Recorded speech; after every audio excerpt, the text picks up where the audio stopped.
লোভনীয় জলপাইয়ের আচার। এই আচারটি অল্প তেলে রোদে শুকানো ঝামেলা ছাড়াই বছর জুড়ে সংরক্ষণে রাখতে পারবেন। হ্যালো এভরিওয়ান, আসসালামু আলাইকুম, welcome back to my channel. আমি এখানে 1 কেজির মতো জলপাই নিয়েছি। এই জলপাইগুলোকে ভালোভাবে ধুয়ে নিয়েছি। এখন আমি জলপাইগুলোকে সিদ্ধ করে নিব। পরিমাণ মতো পানি দিয়ে চুলাতে বসিয়ে দিলাম। আমার ভিডিও যদি ভালো লাগে লাইক কমেন্ট শেয়ার করবেন, সাবস্ক্রাইব করে অল অপশন চালু রাখবেন। ভিডিও ছাড়ার সঙ্গে সঙ্গে আপনার ওখানে নোটিফিকেশান চলে যায়। তা আমার এটা উল্টে পাল্টে দিচ্ছি। উল্টে পাল্টে দিয়ে ঢাকনাটা ঢেকে রাখবো কিছুক্ষণ। দেখেন আমার এটা অনেকটাই সিদ্ধ হয়ে গিয়েছে আর প্রত্যেকটা জলপাই একদম ফেটে গেছে। আর একটু সিদ্ধ হলে তুলে নিব। এই আচারটি এত বেশি মজাদার, মনেই হবে না যে এটা আচার। অনেক লোভনীয়, অনেক বেশি মজাদার। তা আমি এগুলোকে ঠান্ডা করে নিব। আমার এটা সিদ্ধ হয়ে গিয়েছে। এখন একটি প্যান বসিয়ে দিলাম। আমার মশলাটা তৈরি করে নিব। 8-10টার মতো শুকনো মরিচ দিয়েছি। এখানে 2টা তেজপাতা, 2টা দারচিনি, 2টা এলাচ দিয়েছি আর 2টা গোলমরিচ দিয়েছি। এখন দিলাম 1/2 চামচ ধনিয়া, 1/2 চামচ মৌরি, 1 চামচ দিব 5 ফোড়ন। এই মশলাটা কি অল্প আছে ভেজে নিব কিছুক্ষণ।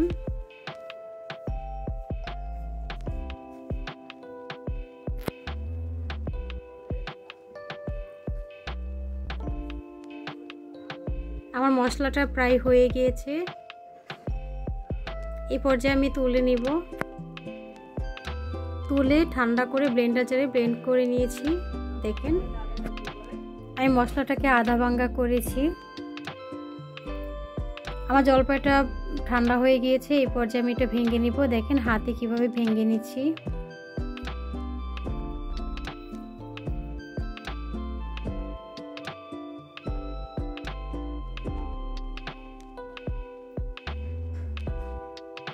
এই আচারটি এইভাবে বানিয়ে খেয়ে দেখবেন, অনেক বেশি ভালো লাগবে। দেখেন আমার এটা ভাঙ্গা হয়ে গিয়েছে।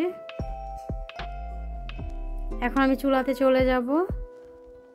চুলাতে একটি প্যান বসিয়ে দিয়েছি। এখন দিয়ে দিব পর্যাপ্ত পরিমাণে তেল। এখানে সরষের তেল দিয়েছি। আমি 1/2 কাপের মতো সরষের তেল দিয়েছি। এখন দিয়ে দিলাম 4-5টার মতো শুকনো মরিচ আস্ত। দিলাম 1/2 চামচ মৌরি, 1/2 চামচ 5 ফোড়ন দিয়ে একটু ভালোভাবে নেড়ে চেড়ে ভেজে নিব তেলের সঙ্গে। যখন সুন্দর একটি অ্যারোমা আসবে এই পর্যায়ে দিয়ে দিব রসুন কুচি। রসুনটাকে থেতো করে দিয়েছি, হালকা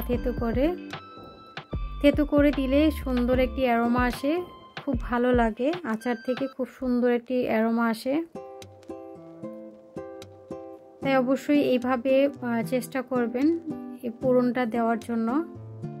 তো কিছুক্ষণ এই ফোড়নটাকে ভেজে নিব।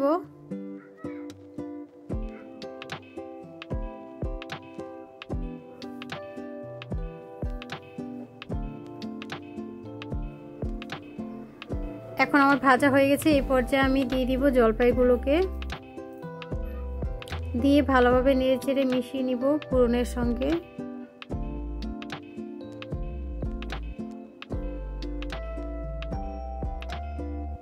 আমার মেশানো হয়ে গেছে। এই পর্যায়ে দিয়ে দিব পরিমাণ মতো লবণ, কারণ এখানে যেহেতু টক জিনিস লবণটা একটু পরিমাণে বেশি লাগবে।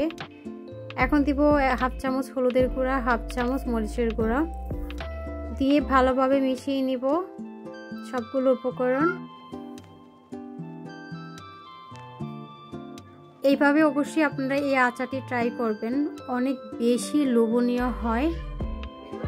অল্প তেল মশলায় এই আচারটি তৈরি করা যায় আর বছর জুড়ে সংরক্ষণ করে রাখতে পারেন, অনেক দিন যাবত ভালো থাকে।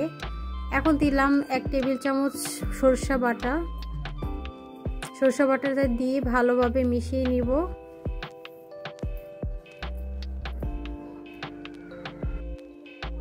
ভালোভাবে মিশিয়ে একটু পরপর নেড়ে চেড়ে দিতে হবে। এটা নাড়ায় রাখতে হবে।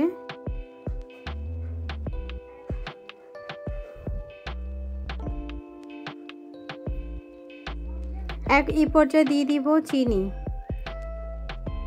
এখানে পরিমাণ মতো চিনি দিতে হবে। চিনির পরিমাণটা একটু বেশি লাগবে, আপনারা চাইলে কম বেশি করে দিতে পারেন।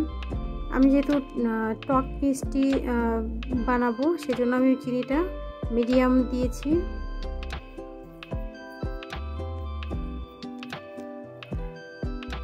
চিনিটা দিয়ে একটু ভালোভাবে মিশিয়ে নিব।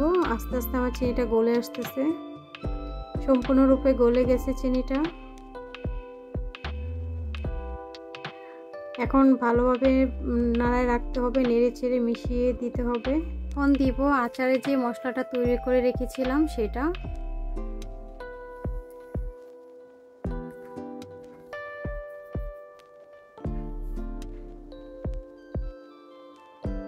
এই পর্যায়ে দিব হাফ চামচ চিলি ফ্লেক্স, দিয়ে আচারের সঙ্গে ভালোভাবে মিশিয়ে দিব। 1 চামচের মতো ভিনেগার দিয়েছি, এটা অফ ক্যামেরায় দেওয়া হয়েছে, এটা স্কিপ হয়ে গেছে, আমার ক্যামেরাতে নিতে পারিনি। তো ভিনেগারটা দিলে অনেক দিন যাবত আচারটি ভালো থাকে, নষ্ট হয় না, তাই ভিনেগার অবশ্যই দেওয়ার চেষ্টা করবেন। তো এগুলোকে ভালোভাবে সবগুলো উপকরণ মেশানো হয়ে গিয়েছে। আস্তে আস্তে আমার আচারের কালারটাও চেঞ্জ হয়ে আসতেছে, খুব সুন্দর একটি কালার এসেছে। আমি এখানে কোনো প্রিজারভেটিভ বা কোনো ফুড কালার কোনো কিছু ইউজ করি নাই, আচারে যে কালার আসছে সেটাই। দেখেন কত সুন্দর একটি কালার এসেছে।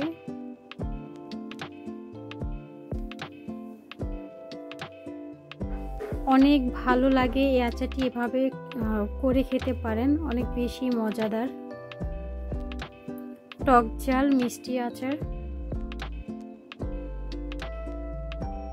আর এখানে বেশি তেল দেওয়ার কোনো প্রয়োজন নেই। আস্তে আস্তে আমার জলপাইয়ের থেকে তেল ছেড়ে আসতেছে, তার মানে এই পর্যায়ে আমার এটা রেডি হয়ে গিয়েছে। আর কিছুক্ষণ রেখে আমি এটা তুলে নেব।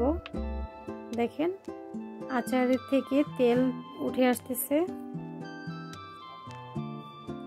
এখন আমি একটা সার্ভিং বলে সার্ভ করে নিব আচারটিকে। পরে ঠান্ডা হলে বয়মে ভরে রেখে দিতে পারেন, অনেক দিন যাবত এই আচারটি ভালো থাকে। অনেক সুন্দর হয়েছে আমার আচারটি, অনেক বেশি ভালো লাগে। তা আমি অল্প একটু মশলা রেখে দিয়েছিলাম, উপরে ডেকোরেশন করে নিচ্ছি। আর একটু চিলি ফ্লেক্স দিয়ে দিলাম। আমি অবশ্যই আপনাদেরকে কাছ থেকে দেখাবো এটা কেমন হয়েছে। মাশাআল্লাহ অনেক বেশি ভালো হয়েছে। দেখেন কতটা লোভনীয়, আর খেতে যে কি পরিমাণ মজাদার। আপনারা অবশ্যই ট্রাই করে খেয়ে আমাকে জানাবেন কেমন লাগে। এই আচারটি এভাবে তৈরি করে খেলে আশা করি অনেক বেশি ভালো লাগবে।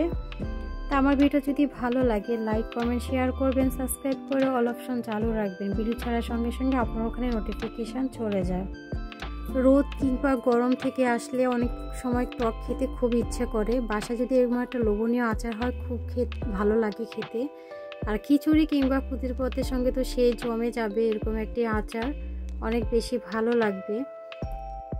তা আমার ভিডিওটা এই পর্যন্তই, সবাই ভালো থাকবেন, সুস্থ থাকবেন। আল্লাহ হাফিজ, আসসালামু আলাইকুম, থ্যাংকস ফর ওয়াচিং।